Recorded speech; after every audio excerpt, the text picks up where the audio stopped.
Yo, what's up, guys? Today we're going to be reacting to who's the richest person in history. Let's get straight into it. If someone with an average salary wanted Elon Musk's net worth, they would have to work for 8 million years. That's...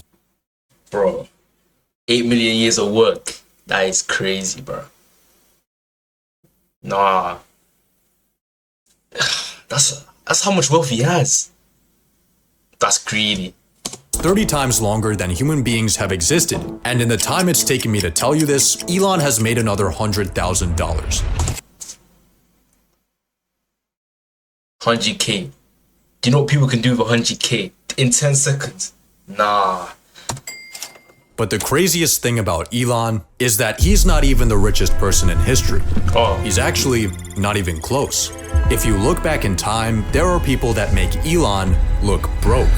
So let's go find the richest human to ever exist. Starting in the late 80s with a Colombian billionaire who revolutionized the energy supplement industry.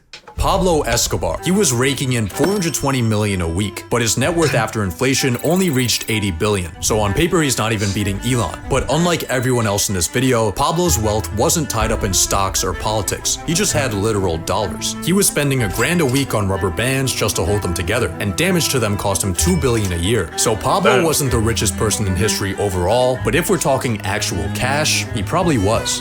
But let's go back in time to see a very different kind of wealth. The year is 1945. World War II just ended, and in America, millions of soldiers are coming home. They'll return to a blue-collar economy, where families can be supported on a single income. The American dream is alive and well. How's everyone else doing? It's in these ruins where we'll find one of the richest men to ever live. Joseph Stalin, the communist ruler of the Soviet Union, was uninterested in money. He had practically no personal possessions outside of his pipes, books, and plain military tunic. He did live much better than his citizens, having access to things like food, but he wasn't basking in luxury. His pay stubs show him making today's equivalent of $30K a month, but according to his son, he just let the checks pile up on his desk and he probably didn't even have a savings account. The reason Stalin is considered one of the richest men in history, despite technically having no money, is because he didn't need money. He already owned the entire state. Doing anything that questioned his power, even something like telling a private joke, would get you gulagged or executed. Stalin had so much control that after he had a fatal stroke, no one called This teaches you more than your actual history lessons. Down there. the doctor for 12 hours because everyone was too scared of Stalin waking up and punishing them for acting without official orders. So despite being broke on paper, Stalin had complete control over an economy that would today be worth $10 trillion. See, in order to find the richest person in history, we need to think bigger than just money. Every person in this video will represent a different time period and a different form of wealth, whether it be political power or cash or company equity. And in the end, only one will be determined as the richest person in history. So let's move on to our next contender.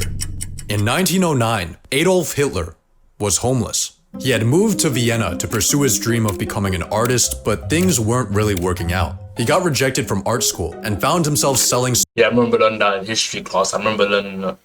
small paintings and postcards just to get by and sleeping in hostels. Then, after fighting in the First World War and beginning his political involvement, he attempted to forcefully overthrow the government, which got him locked up for 9 months. Hopefully he'll use these 9 months AIR photos, bro. Mein Kampf. Upon release in 1925, the Racism Manifesto met with mediocre sales. But as Germany's situation declined, Mein Kampf's popularity grew. And when Hitler took power in 1933, the book was everywhere. It was also around Damn, this is teaching me more than I learned in history for like a good 2 years. Damn. this time when Hitler realized he had access to developer commands. He instructed the government to buy 6 million copies of his own book and hand them out to soldiers, government officials, and newlyweds. He then avoided a $2 million bill by making himself tax exempt. His next lick was copywriting his own image, which allowed him to collect royalties on every postage stamp sold in Nazi Germany. Then he copyrighted his speeches so he could collect money when they were printed in the news. These passive income streams made Hitler millions. By the end of his life, Mein Kampf had sold around 10 million copies, which actually isn't an insane amount. For reference, he was outsold 3-1 by Anne Frank, but Hitler did have one last side hustle. Between 1933 and 1945, it was estimated that he received over $5 billion in donations from his 5 million. Wait, hold on, let me rewind that for a sec.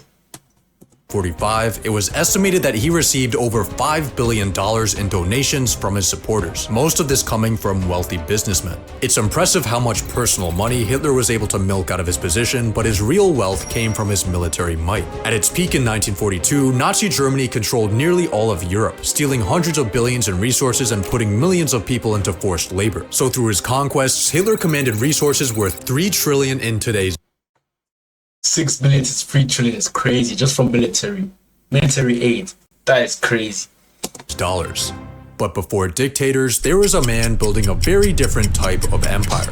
Damn, I never knew that Stalin had more than Hitler. Fair enough. Henry Ford had a revelation. If you pay them more and let them sleep, your slaves won't revolt. In 1914, Henry made the radical decision to double wages from $2.50 to $5 a day. He then cut the work week from 6 days to 5 days. After seeing the operations of meatpacking plants, Ford organized his workers in a line, an assembly line. What resulted was production time for the Ford Model T dropping from 12 hours to 90 minutes. Prices dropped from $8.50 to $2.90. And for 50 years,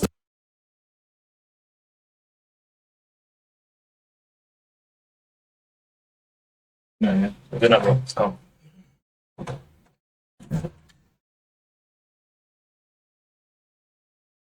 the Model T was the most sold car in history. But Ford's greatest invention wasn't the assembly line or the Model T.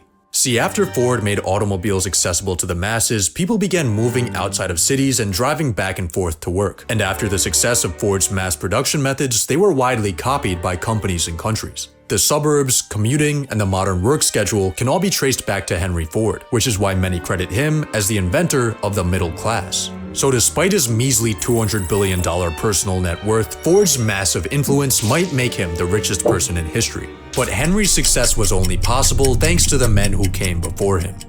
It's the late 1800s. The telephone, telegraph, and light bulb are currently being invented. Pollution is awesome. Child labor is legal. Yes!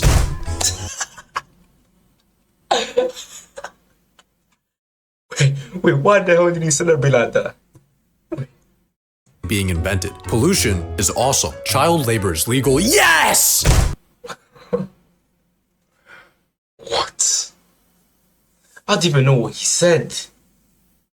Ah, that is not funny though. Why did he celebrate like that? That's unacceptable though. Low key, bro. Are currently being invented. Pollution is awesome. Child labor is legal. Yes! Bro. This guy. Nah, bro. Why did he laugh like that, bro? Why did he like scream out, bro? What? Being invented. Pollution is awesome. Child labor is legal. Yes! Regulations don't exist. Long hours and unsafe working equipment give employees a healthy work-death balance. The stage is set for maximum capitalism. 3 men would define this era. The OG being Cornelius Vanderbilt, who conquered the railroad industry and died with more money than the US Treasury. The next was Andrew Carnegie, who made a fortune with steel, then devoted the rest of his life to philanthropy. And this was during a time before charity tax advantages.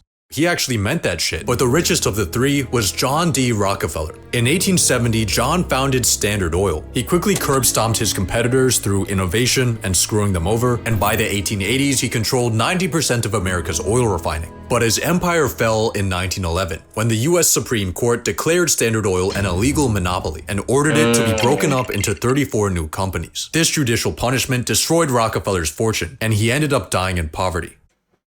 Just kidding. After the breakup, he had ownership in each of the new companies and their stock values soared, making him richer than ever before. The antitrust breakup resulted in Rockefeller becoming the world's first billionaire, and at his peak in 1913, he was worth 2% of the US GDP. Estimates of his personal worth in today's dollars range from 4 to 600 billion, making him potentially the richest person ever. But before the robber barons, there was a family who bankrolled entire empires.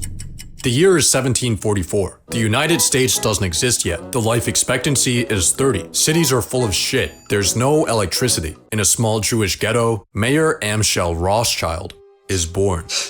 He starts in business at a young age, working his way up from being a rare coin dealer to a successful banker. Then in the early 1800s, he launches a conquest. He sends his 5 sons to the 5 key financial centers of Europe. Every son does their part, and before the invention of the telephone, the Rothschilds have established the first international banking network. They finance wars and peacetime recovery, pay for massive projects like the Suez Canal, and give out loans that save countries' economies. But the Rothschilds have one serious problem.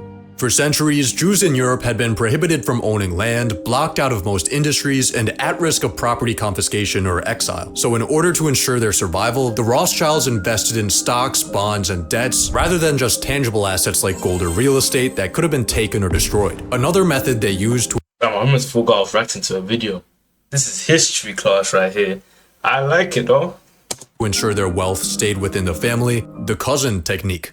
Through financial tactics and incest, the Rothschilds managed to mostly avoid persecution, but the extent of their wealth today is widely debated. Some estimates have claimed the Rothschilds have a current net worth of $500 trillion.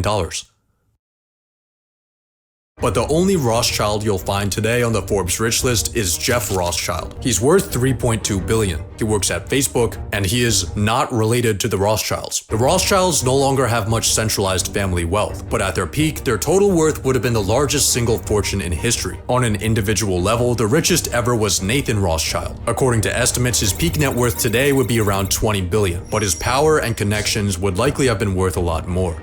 To find our next contender for the richest person in history, let's go back to Europe in the 1500s. Christopher Columbus just got back from America. The church owns everything, and Jacob Fugger is born into a wealthy German family. After inheriting the family business, Jacob starts expanding it from merchant trading to banking, and soon he's handing out massive loans to finance everything from art projects to wars and elections. In 1519, he spent the modern equivalent of hundreds of millions of dollars to get Emperor Charles V elected. But when Charles was slow to pay back his debts, Jacob sent him an angry letter reminding him of his place. It is well known and clear as day that your imperial majesty could not have claimed the Roman crown without my help. History repeats itself.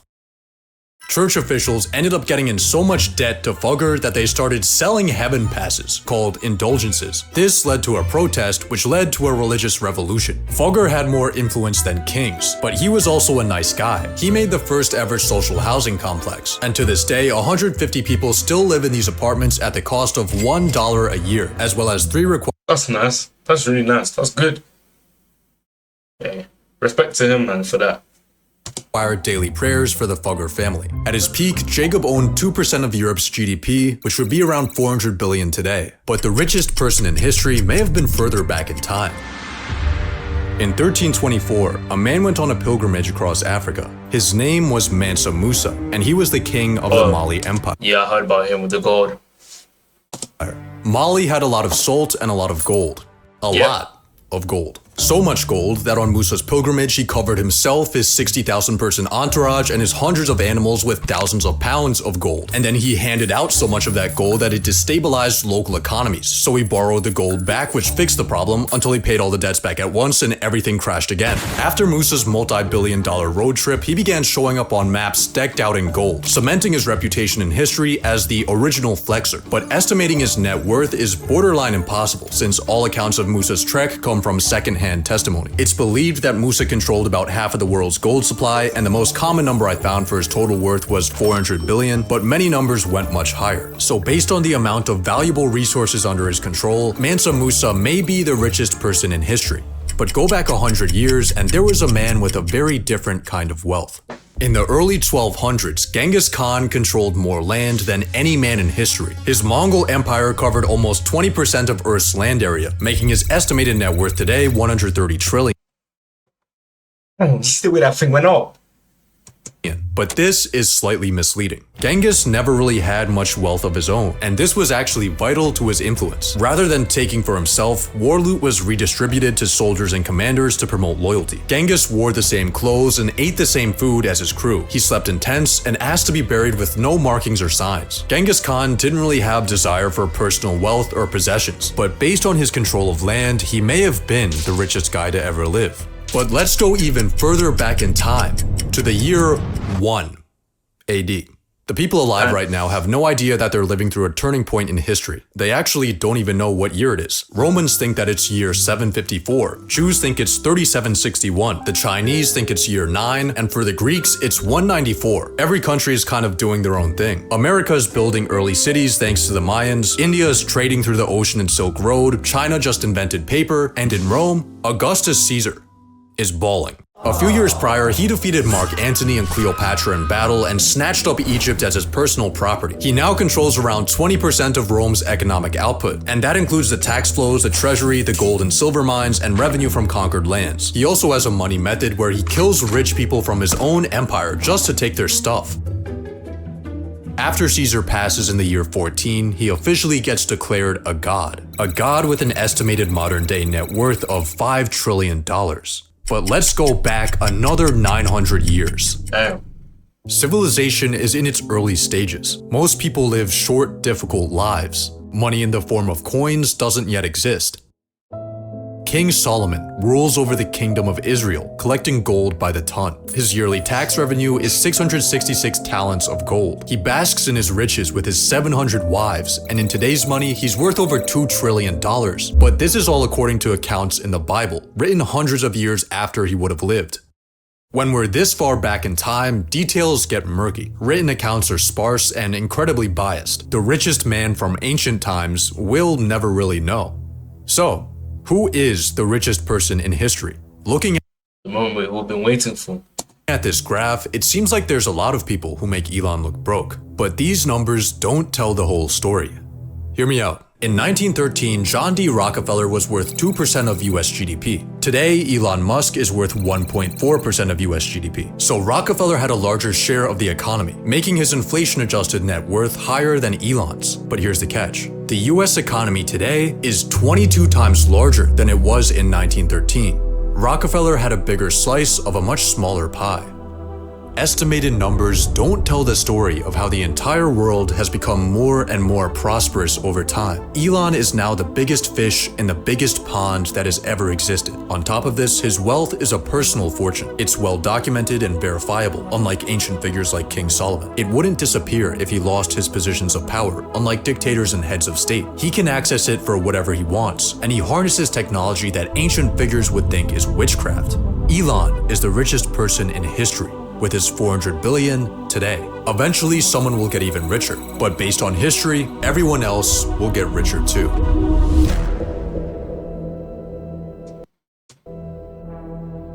Damn, that was another lovely video from Jack Pockets again. Hey, if you like that video, make sure to like and subscribe. Peace.